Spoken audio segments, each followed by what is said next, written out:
अब मैं आपसे ये जानना चाहता हूँ आगे क्या 26 कैसा जाने वाला है, क्या कुछ भविष्यवाणियां उसके लिए। अभी मजा आएगा ना भिड़ो। ये जो वर्तमान का समय चल रहा है ये युग परिवर्तन का होता है। 2025 में जो दिखे हमने 2026 में और कुछ नया दिखेंगे। 5505 जब कलयुग आएगा उसके बाद पूरे विश्व में ज्ञान फैलेगा। युग परिवर्तन मतलब कलयुग जाएगा, सतयुग आएगा, क्या इसका यही मतलब है? रास्ता पर सोना हीरा डायमंड सब पड़ेगा। लोग बोलेंगे ये क्या है। आने वाले समय में क्या होगा कि माया की दौड़ धूप खत्म होगी। अब मैं आपसे ये जानना चाहता हूँ आगे क्या। अभी जब मैं पॉडकास्ट रिकॉर्ड कर रहा हूँ तो ये अक्टूबर के बीच का समय चल रहा है 2025 में। आगे के महीने और 2026 कैसा जाने वाला है, क्या कुछ भविष्यवाणियां उसके लिए? देखिए इस समय युग परिवर्तन का समय है। अच्छा। और युग परिवर्तन समय कई साल तक चलता है। यानी एक नया युग को बनाने के लिए देवता और प्रभु भगवान के द्वारा कार्य शुरू हो गया। तो युग परिवर्तन के कार्य एक दिन में बंद नहीं, एक दिन में नहीं होता है। तो इसलिए 2025 में जो दिखे हमने 2026 में और कुछ नया दिखेंगे। एक बात मुझे बताइए, आपने कहा कि युग परिवर्तन का समय है। युग परिवर्तन मतलब कलयुग जाएगा, सतयुग आएगा, क्या इसका यही मतलब है? हाँ, कलयुग का अंत हो तो चुका है, पर सतयुग का निर्माण कार्य अभी शुरू हुआ है। यानी दूसरा ढांचा को तोड़ना, नया ढांचा को फिर स्थापन करना। ये बात समझ में इसलिए नहीं आती मुझे क्योंकि जितना मैंने जाना समझा कि भाई 4,32,000 साल की उम्र है इस कलयुग की, जिसमें 5,130 के आसपास का जो समय है 126 साल। तो 5,126 साल अभी बीते हैं, यानी कि अभी तो एक लाखों की संख्या में अभी उम्र बाकी है कलयुग की। आप कह रहे हैं कि कलयुग के अंत का समय आ गया। तो कलयुग का अंत कैसे होगा जब उसकी उम्र बढ़ी है? देखिए तो ये संसार का नियम है। तो इसीलिए ये जो पाप बढ़ता जाता है ये विनाश का कारण बन रहा है खुद का। क्योंकि कली को 5 जगह पर स्थान है। कौन कौन? एक है सट्टाबाजी, ये जिसको जुआ खेल कहते हैं। काम कामिनी 2, तीसरा मिथ्या वचन, चौथा जीव मारण, पंचमा सोना। तो काम कामिनी जो संख्या वो संसार में पीक को जा चुका है। मिथ्या बोलने का संख्या भी पीक को जा चुका है और आगे होना संभव नहीं। जो हुआ यानी सब जगह वो परिव्याप्त हो गया। और जो जुआ खेल सब लोग जितना खेलना था खेल दिए। अब रह गया सोना, सोना का भाव आसमान को छू गया। और तीसरा रह गया है जैसे जीव मारण तो रात दिन लोग नहीं मानते, सब भी करते हैं। तो ये कली का जो पंच तत्व पीक को चलने वाला था, बाकी था सोना और चांदी, वो भी चल गया। आगे सोना चांदी का मूल्य को कोई नहीं पूछेंगे, 10 रुपया में भी सोना नहीं मांगेंगे। तो समय भी आएगा। अच्छा। तो इसलिए ये विनाश से पहले बड़ा आगे बढ़ावा होता है, फिर उसका बाद संपूर्ण समूल से नाश होता है। रास्ता पर सोना हीरा डायमंड सब पड़ेगा। लोग बोलेंगे ये क्या है, इसका कोई तो काम ही नहीं है, और ये क्या पदार्थ है। क्योंकि ऐसे समय आ रहा है, अभी बढ़ावा आ रहा है। आगे लोग उसको यानी कोई ज्ञान नहीं करेंगे, कोई सम्मान नहीं करेंगे, कोई उसको खरीदे नहीं, उनका कीमत पूरा मिट्टी की तरह हो जाएगा। अच्छा, ये सब लिखा है शास्त्रों में कई साल पहले, कई 100 साल पहले बल्कि। और आप ये कह रहे हैं कि सोने का कई 100 साल नहीं, कई कल्प से पहले तब से लिखा हुआ है। क्योंकि भविष्यवाणी का लोग विचार करते हैं उड़ीसा के जगन्नाथ क्षेत्र में नित्य पंचसखाओं के द्वारा पहले रचना हुआ, पर उससे पहले सत्ययुग में उसका रचना हुआ था। और ब्रह्म प्रलय के बाद भी हुआ था, कई कल्पों से उसका विचार हुआ था। त्रेता युग, द्वापर युग, सतयुग, सब युग में उसका आप ये कह रहे हैं कि सोने का दाम एक पीक पर जाने के बाद फिर कम हो जाएगा और एक लेवल वो भी आएगा कि रास्ते में पड़ा होगा कोई उठाएगा नहीं। क्योंकि जो पंच तत्व कली का 4 तत्व बढ़ावा हो चुका है। जो मैंने बताया ना, लोग कामना वासना में डूबने के जो इतिहास को तोड़ दिए, झूठ बोलने का इतिहास को तोड़ दिए, वो सब जा चुका है। और आगे बढ़ने की कोई स्पीयर नहीं, कोई एटमॉस्फेयर नहीं है। और तीसरा जीव हत्या के जो लिमिटेशन, उसको भी मनुष्य ने क्रश कर दिया। और जुआ खेलना तो लोगों ने कई साल से खेलते खेलते, आप खेलने की और क्या बाकी है? बाकी था सोना। सोना बढ़ गया रेट, चांदी बढ़ रहा है। कितना समय लगेगा ये सब चीजें पूरे होने में और सतयुग आने में? ये 2-3 साल। जीरो डिस्कशन भी नहीं है इसके बारे में, क्योंकि पाप बढ़ गया, अधर्म बढ़ गया, लोग मनमानी करने लगे, भगवान से दूर हो गए, साधु संत का विरोधी हो रहा है। तो ये दुनिया चलेगा कैसे? ये सारी चीजें लिखी हैं कि अगले 5-7 साल के अंदर इतने बड़े बड़े बदलाव हो जाएंगे। हाँ बिल्कुल, शास्त्र में जो लिखा है उसको तो हम बताते हैं। भविष्य मालिका क्या कहती है अगले 5-7 साल के बारे में? भविष्य मालिका कहता है धर्म करो बचोगे, अधर्म करो विनाश होगे। क्या बताते हैं कि जब तक वो 5505 नहीं आवेगा कलयुग का, तब तक तो ये मेरी बात निराधार दिखाई देंगी जो सौसम वेद में मैंने बोल दी, धर्मदास राव ने लिख दी। और जब वो 5500 वर्ष कलयुग का आवेगा, ठीक माने निर्धारित समय। पहले ये देसी भाषा हमारे यहाँ की, पहले ये कहा करते कि जैसे कोई पशु ले जाता हमारे घर से, तो मेरे ताऊ जी से पूछा करते थे कि उसने पैसे की कही थी, दिए नहीं, तो वो कहा करते कि उसने अगली ठीक बता दी कार्तिक की पूर्णवासी। ठीक माने आज्ञा दिन धर दिया कि उस दिन ये पैसे दूंगा। तो यहाँ परमात्मा कहते हैं मैंने यह ठीक रख दी कि 5505 जब कलयुग आओगा उसके बाद पूरे विश्व में ज्ञान फैलेगा और सारा संसार मेरा शिष्य होगा, मेरी भक्ति करेंगे, मेरे बच्चे मुझे पहचानेंगे और सारे एक होंगे जो भिन्न भिन्न बाटों में बट गए विभागों में।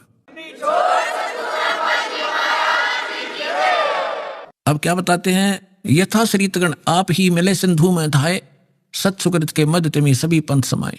जब लग पूर्ण हुए नहीं ठीक को तिथि बार, या ठीक का समय नहीं आवेगा तब कपट चातरी तब लग ये लोग और सब संवेद निराधार है।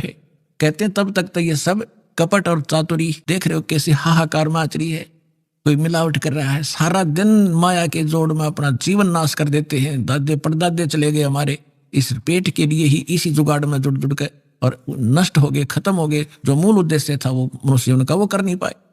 तो यहाँ बताते हैं कि यह कपट चातुरी और ये बकवाद ये प्राणी तब तक करेगा जब तक युग ज्ञान सामने नहीं आएगा, और फिर ये सब अपने आप शतब्द हो जाएंगे कि क्या करें, विष कौन खाएगा, ऐसा विष जो असंख्य जन्म तक भोगना पड़ता है।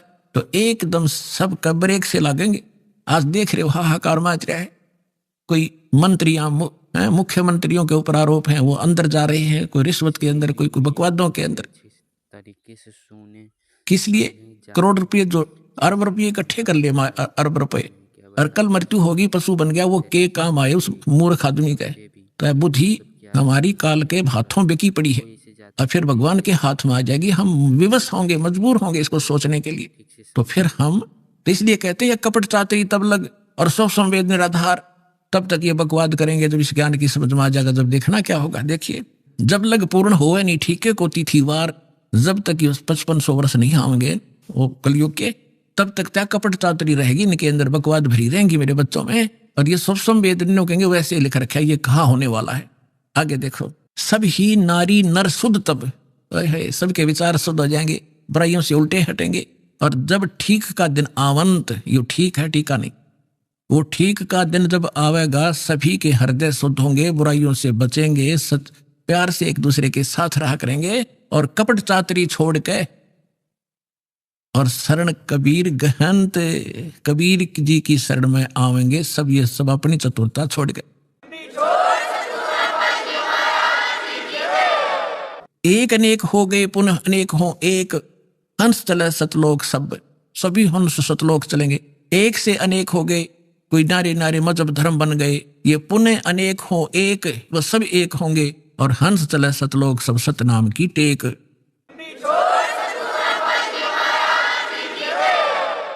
कहते सतनाम को लेकर सब सतलोक चले जाएंगे। घर घर बोध विचार हो दुर्मति दूर बहाए, और कलयुग में एक हो गए सब बरते सहज सुभाए। ओए होए, कहते हैं घर घर बोध, मेरे ज्ञान का घर घर चर्चा होगी पुण्यात्माओं। आज ज्ञान गंगा बरवाला आश्रम, सतलोक आश्रम और इस दास का नाम घर घर में चर्चा हो रही है कि कबीर इज गॉड, और घर घर ज्ञान बांटा जा रहा भगवान का। परमात्मा कहते हैं घर घर बोध विचार हो, ये ज्ञान घर घर चलेगा, दुर्मति दूर बहाए, और कलयुग में एक हो गए, ये लिखण में प्रिंट है, गड़बड़ है, सोई और बरते सहज सुभाए। ये दास देख रहा है या कैसे दोनों हाथ बच्चे दान कर रहे हैं, इतने अनमोल मिशन को सफल करने में ये कितना सहयोग दे रहे हैं। पहले तो हमारी नीत थी दुनिया को लूटने की, और अब हमारी नीत बन गई लूटने की। कबीर साहब कहते हैं कबीर आप ठगाइए और ना ठगिए कोई, आप ठगाएं सुख होगा और ठगे दुख होए। अब हमारे भगवान के फार्मूला का पता लगेगा, हम किसी को दुख देंगे तो हमें उससे 1000 गुना दुख भोगना पड़ेगा। असंख्य जन्मों तक धक्के खाएंगे, कभी इसके गधे बनेंगे, कभी बैल बनेंगे, कभी कुत्ते बनेंगे। क्यों? हम भगवान से मांगेंगे और इस भक्ति से वो हमें रिच कर देगा, भक्ति से भी रिच, और यहाँ के भौतिक जो साधन आवश्यक आपको होंगे वो भी सारे देगा। तो हम क्यों ना उस एक के भिखारी बन जाएं, जन जन के साथ बकवाद करें। तो परमात्मा कहते हैं सब नर नारी शुद्ध तब, कति आत्म निर्मल हो जाएगी और बरते सहज सुभाव, प्यार से रहा करेंगे, किसी को दुख नहीं देंगे। अपना से कोई अनजानपने में गलती से कोई गलती कर भी ले हमारे साथ, हम नहीं दुख दे सकते उसको। तो यहाँ कहते हैं घर घर बोध विचार हो, ये चर्चा चला करेगी कैसी गलती ना करना, और दुर्मति दूर बहाए, सबकी दुर्मति दूर चली जाएगी, और कलयुग में एक हो सब बरते सहज सुभाव। कहा उग्र का शूद्र हो, हर सबकी भवभीर, अब कहते हैं उस संत के द्वारा चलाए गए उस पंथ में चाहे कोई निकम्मा आदमी हो, उग्र, और चाहे कोई बिल्कुल सुधर हो, वहां कोई भेदभाव नहीं रहेगा, सबको सेट किया जाएगा, सबकी बुराई छुटाई जाएंगी, और वहां सबकी ही भीड़ होगी, यानी बहुत संख्या में उसके अनुयायी होंगे। कहा उग्र का सुधर हो, हर सबकी भवभीर, और सो समान दृष्टि है वो समर्थ सत कबीर। उस पंथ का चलाने वाला ये समझ लेना वो समर्थ कबीर ही होगा जो सबको समान दृष्टि से व्यवहार करेगा, वहां ऊंच नीच नहीं रहेगी। फिर क्या बताया है कि कलयुग बीतते 5500 पाचा, तब ये मेरा वचन होगा साचा। कलयुग बीत जावे जब एता, और सब जीव परम पुरुष पद चेता। 5505 जब वर्ष बीत जाएंगे, उस समय ये मेरी बात सत्य होगी कि मैं 12वें पंथ में स्वयं आऊंगा, सब पंथों को मिटाकर एक पंथ चलाऊंगा। अपने आत्मा थोड़े से दिन की बात है, बुद्धिमान समाज है, अभी तक उनके पास ये ज्ञान पहुंचा नहीं है, और पहुंचने लग रहा है। परमात्मा तो दयालु है, घर घर टीवी लगा दिए, मोबाइल बना दिए, इनमें चिप डलवा लो, सीडी बैठ कर देख लो, पुस्तक पढ़ लो, टीवी देख, कहीं ना कोई तो मार्ग से अपने बच्चों तक ये पहुंचा कर छोड़ेंगे। और जब उनको ये समझ में आएंगे, हाय ऐसे आएंगे दौड़कर, और सब एक हो जाएंगे, सबका मोक्ष होगा, सब यहाँ भी सुखी होंगे, और सतलोक जाएंगे, जहाज भर भर कर भगवान आपको सतलोक छोड़ का होगा।